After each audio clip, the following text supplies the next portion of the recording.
These are the most exciting Hot Toys announcements of this year so far. Let's take a look.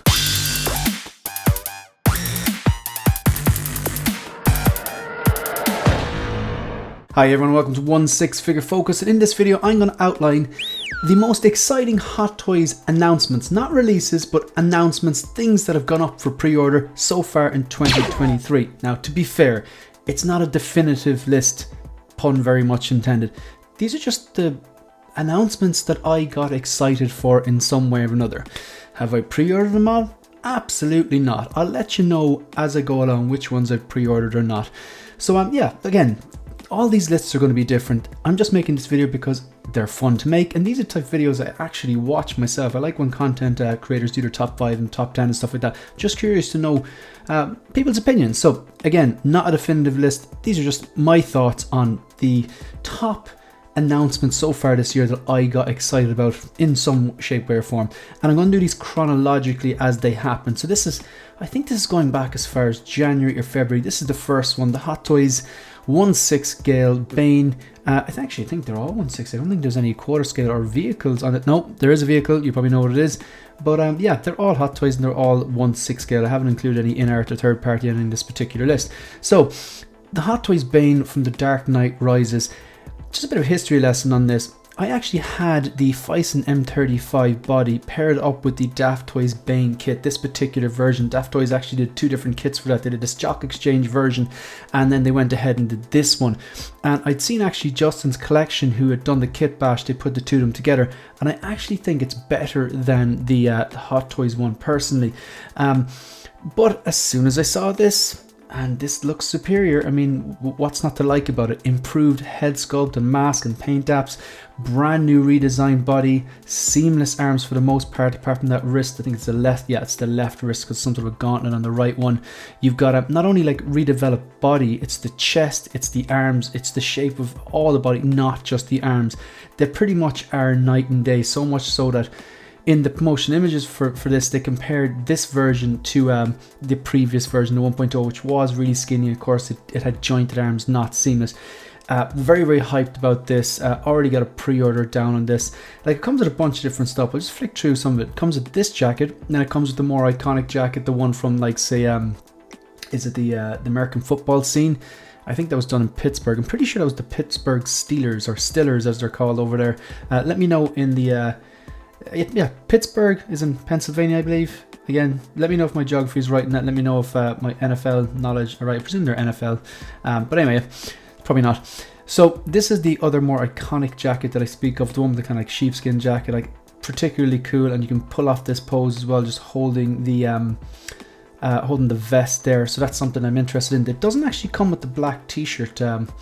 That's something that was pointed out where the previous version did, but look, I presume any sort of customizer will have that done. Probably cost you $10 or something, or maybe even do it yourself. So just like an outlook on this, if you look at newly specialized muscular body design for Bane, it's not just the arms and the fact that they're bigger and the fact that they're not jointed and they're seamless. It's the traps, it's the chest, he's a beefy boy. So you got the advanced body structure. They're comparing the MMS 689, which this is, to the MMS 183, which is the previous one. They're night and day. Seamless design from neck to arms, highly detailed muscular and scar textures. And yeah, you got that scar in the back of the neck. I can't remember. Now the M35 obviously wouldn't have a scar in the back of its neck because it's, you know, a Fison body. I can't remember if the original Bane had a scar in the back of its neck. If you have it, please let me know if he comes with that or not.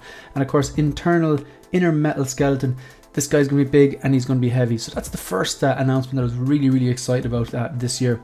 The next announcement, if you've been following the channel, you know that as far as when it comes to Iron Man, I always gravitate towards the kind of more original suits, the big chunky suits like the 6, the 7 and the 3. A man in a suit as opposed to nanotech. Like, nanotech has its own appeal, but this here, the Mark 6, is my personal favorite Iron Man suit of armor. A few different reasons. Like, it has the kind of like I said, man in a suit. It's a very, very chunky armor, but it's kind of leaner than the Mark 7 and then the Mark 3, and it's a bit more angular when compared to the Mark 3's kind of curved chest piece. I like the triangular arc reactor as well. Have it lit up here with fusion reactors just behind me. That's the Mark 6 and next to the Mark 1 Iron Man or War Machine, because it makes sense because they were both shared screen time in Iron Man 2. Think about it as well, the Mark 6 got a lot of screen time. The one that I have there is actually branded Avengers, but it strangely enough comes with the battle damage from Whiplash from that kill box scene at the end of Iron Man 2. So yeah, look, just massively impressed by this. I have not pre-ordered this one. I can't rule out that I may actually go down that rabbit hole, because as much I really like the Mark 6, but it'd be more so to get that Gantry. Really like that Gantry. I know I could get the Gantry and you know, just pose this one here with that, but I actually quite like the way the two of them are posed together. It just makes perfect sense to have the Mark 6 Iron Man with the Mark 1 War Machine, and then I kind of get this as a separate display. But depends on where it's going to go, because as a DTOF collector I am limited, because this is not going to fit in the DTOF, and I don't like putting things on top of the DTOF. I have other options though. Floating shelves would be probably more than likely, or even there's a lot of space on this desk where I could get a shelf and stack it up there as a centerpiece. So yeah, well, that's a kind of second thing I got really excited about this year. The third piece of this was as close to a Dopo or a day one pre-order as it gets. I tend not to day one pre-order. Sometimes, rarely, I might week one pre-order, if that makes sense, but this was always coming home. This is the movie, like, as a movie lover, I've said it before, my collecting is rooted in my love of movies, films, that's actually the correct way to pronounce films, and TV. And a lot of people would maybe root their collecting in their love of comics or graphic novels, computer games, anime. But for me, it's been about pretty much about the movies, and the 1989 Batman was the one that really, the first movie I really loved, that I kind of had this kind of like rewatchability. I kept going back to it, and at the time I'd only known Batman from like 1966 style from reruns on Saturday morning TV and stuff like that. Just loved the suit, loves Keaton's portrayal, like the way it comes with this as well, and it comes with a bunch of different accessories. Just flick through some of these images. This was, like I said, as close to a Dopo as it gets, and to be honest, I don't know if I've ever actually Dopoed anything.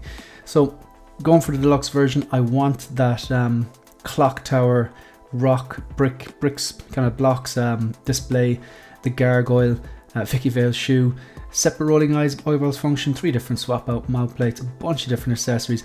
This was one, I think this was originally the DX09, and then the Joker was the DX08, I think that's what it is. But be great if they did a Nicholson, but I just don't see it coming. But then again, now at Harrison Ford and Indy, I mean, could happen on a long enough timeline, everything gets 2.0 to reissued or whatever. So this one I was very happy with, and I'm really looking forward to this. This was obviously pre-ordered already. The next thing goes without saying, you can't have the 89 Batman without the Batmobile. But pretty limited display space here. You'll constantly hear me in videos saying that I can't have everything. I'm not a completionist, nor do I want to have everything. If I had unlimited space on unlimited budget, I'm still not going to get those like 3rd or 4th tier characters. So this here though is something I'm going to make the space for. I have the Batpod from the Dark Knight. I'm not getting the Tumbler, but in terms of those big vehicles, like I know where I'm going to store the box. An idea where to put this, it will work, but it's probably not the best option for me. So I can display this somewhere, but I'm kind of looking into other options as well. So this is something I'm interested in, and I went ahead and pre-ordered it as well. Next thing I'm excited about, come on, we finally got the C3PO we wanted.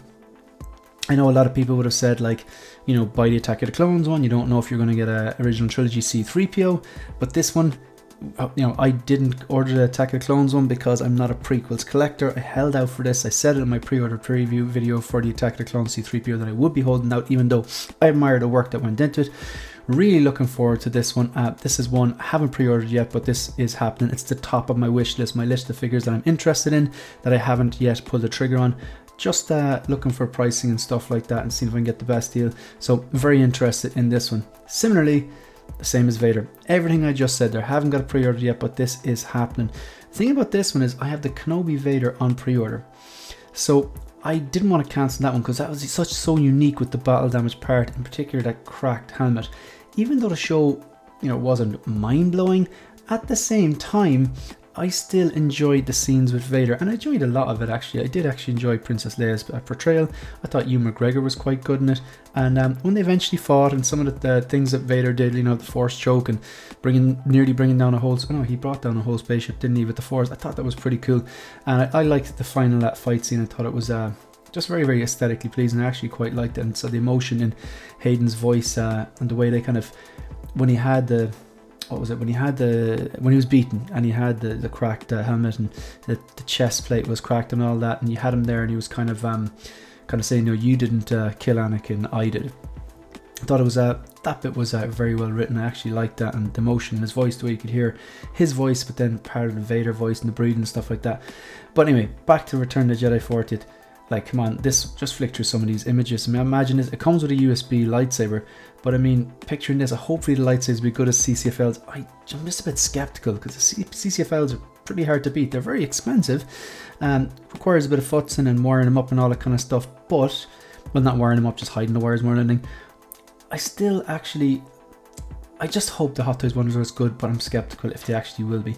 So here it comes with the severed arm. It comes with the deluxe version. It comes with a very, very impressive is it Sebastian Shaw head sculpt, and there's kind of like an electricity effect as well. It is a USB powered lightsabers as opposed to the battery powered ones with the arm. Rolling eyeballs function as well. I mean, then it comes this. I'm actually not a fan of this, but I know a lot of people are. This is not something I can see myself using, but they did give it a display base here where if you don't want to use it, you could pop the regular helmet there, pop the kind of electrified helmet here, and just have them standing there. Also comes this really cool base. I actually like simple base. It's just a few steps and a railing. I think it's quite cool though. So that's something I definitely got excited about. This also dropped just before Star Wars Celebration. Another thing then, this is one I haven't pre-ordered either, and there's a few different reasons. I am excited about it.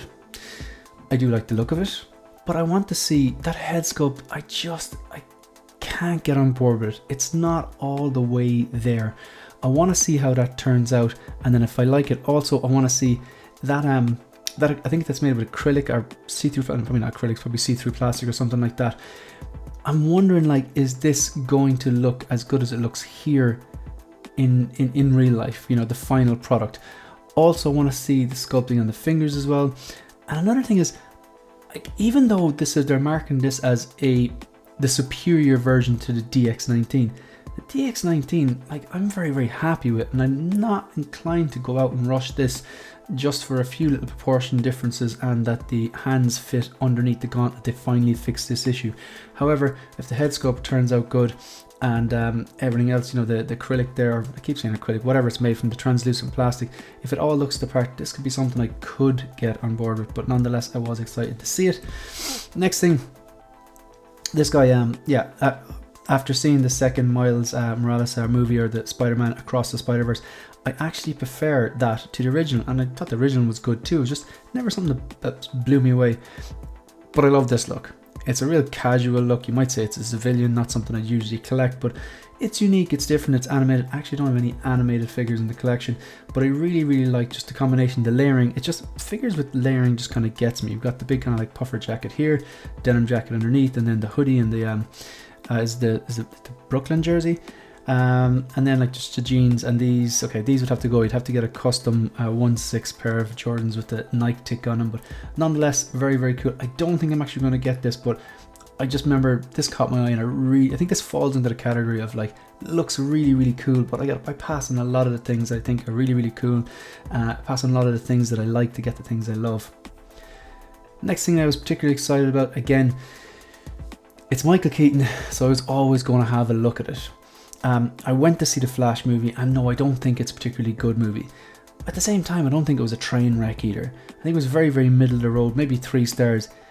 However, if you take Michael Keaton out of it, it drops down to a 2-star for me, and then it probably progresses into a bad movie, to be honest. Like, Keaton, Sasha Calle, and Ezra Miller's acting, in fairness to him, was on point. They're the 3 strengths of this movie. And look, this isn't a movie review, but I said I'd wait. When I saw this first, I was excited. I did my pre-order preview video, and I said I'm going to wait until I see the movie, and if the movie blows me away, this could be in the running. However, having seen the movie, looking back, it's like, do I really need this version? No, it's the 1989 that I haven't pre-ordered, and that Batmobile that I haven't pre-ordered actually have that connection with, and I actually really, really love. So probably a pass for me. Next thing then, I'm not an Indiana Jones fan, but I got really excited about this because of the head sculpt, because it has a genuine leather jacket, genuine leather shoes, belt, or not the belts, the whip. And the whip actually does look wired in some of the photos, but I'm waiting for confirmation that I don't know yet. I think this base is amazing. I love these environmental bases. It's not just a circle or a hexagon or a diamond or anything like that. It's an actual environmental base that actually looks like it's part of the movie. Haven't seen the movie yet, but yeah, I'll be looking forward to seeing this. Just like the way it has the kind of broken rope bridge and all this rope coming up, and this kind of even just metal, just kind of like post and stuff. Comes with a bunch of different things. You have the satchel, which isn't pleather, unfortunately, or is pleather, unfortunately. I think it's, well, it isn't leather. It hasn't stated it's leather, so I'm assuming it's pleather. And I think that peeled on the Dceu 5, I want to say. Hat's not removable, but come on, you have to have Indiana Jones with his hat. Comes with a tie as well. Comes with a backpack with rope and a few tools on it. All in all, very exciting release because I just think it looks the business, and I actually really like the head sculpt. Yeah, he's old, but look, he's 80 years of age, and this is Indiana Jones 5, and it's the last one. This is what he looks like in the movie. Maybe they go back and give us a younger version for the de-aging flashbacks, which, like, it's not a spoiler, it's known. I'm pretty sure it's in the trailer for the first part of the movie. There is flashbacks. Apparently the de-aging is really, really good. But yeah, hopefully they'll give Indiana Jones fans this. Haven't pre-ordered this, but yeah, it's still a very, very exciting release. So yeah, they're my kind of like, so far this year, they are the announcements, the Hot Toys announcements, not releases, announcements. I will be doing a separate video about my kind of most exciting releases so far this year. But yeah, they were the most exciting announcements that just I got pretty excited about this year. Anyway, that's the end of the video. If you want to support the channel, please like the video, subscribe to the channel, and leave a comment. And give me a list of your most exciting announcements so far this year. It doesn't have to be Hot Toys. It can be third party, it can be in-art, it can be whatever. It doesn't have to be 1/6 scale. It can be vehicles, it can be quarter scale. You can also follow me on Instagram and on Twitter. That's it. That's the end of the video. See you in the next one. Good luck.